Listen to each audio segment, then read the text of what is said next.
This is remarkable when you think this guy's 39 years old. I know I'm obsessed about that, but my daughter's that old. But I digress.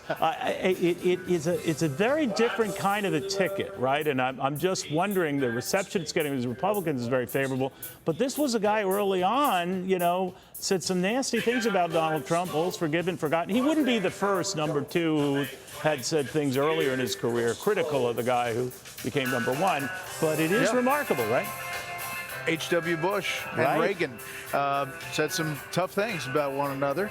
I asked JD Vance about that recently. I had him on Special Report. I went through the list of things that he said. He said, I was wrong. I thought he'd be a horrible president. Turned out he was a great president. And he turned this around. That's his answer now. That's not to say that Democrats are not going to use those early statements about Trump being Hitler, et cetera, that in campaign ads and everything else. But they're going to use this as a, epiphany that Vance decided and found that former President Trump, as president, was the best possible president we could have. And they're thinking that is an asset. He is very good, Neil, as you've interviewed him, I know, in answering combative questions. Absolutely. He goes on other channels, he goes in hostile environments, and does pretty well. And I think they're most looking forward to the prospect of a Vance-Kamala Harris debate. Yeah. I'm thinking, how would he be utilized as vice president? I'm thinking in reverse, the young president in 1960, JFK picking Lyndon Johnson. That was a marriage of convenience. It caused a little friction with him in the Kennedy camp, including Robert Kennedy himself. But it did work. And yet we found out later that Johnson didn't like being underutilized. And was as depressed as it could be. Then, of course, came November 22nd. I only mention that to say that it's how they work together that could prove crucial. Your thoughts on that and how Donald Trump would utilize a man like this? Well, listen, they see eye to eye on a lot of policy issues now, and Vance has been speaking Trump's language for a long time. So in that sense, he backs up and could be utilized to take the message elsewhere. But in reality, Neil, vice presidents are not, that big a part of the equation once you get to the governing. We're talking now about former President Trump, who may be the 47th president of the United States should he win. And it's really, he's going to run all the cards. He's going to run all the decisions.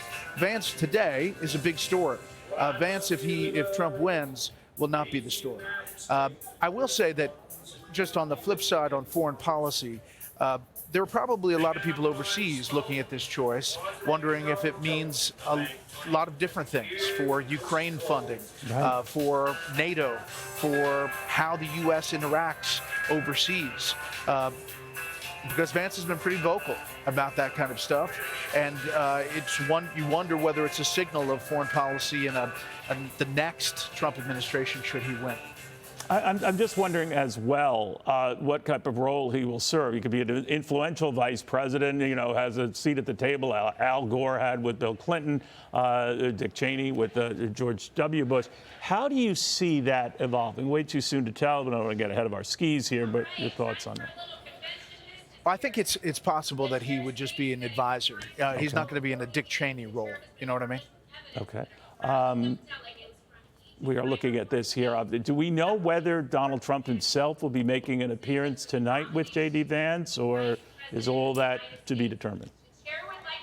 I think we may see the former president, if I had to guess, but we don't know exactly what the timing is here.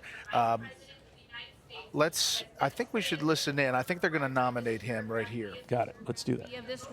Hey, everyone. I'm Emily Campagno. Catch me and my co-hosts Harris Faulkner and Kaylee McEnany on Outnumbered every weekday at 12 p.m. Eastern, or set your DVR. Also, don't forget to subscribe to the Fox News YouTube page for daily highlights.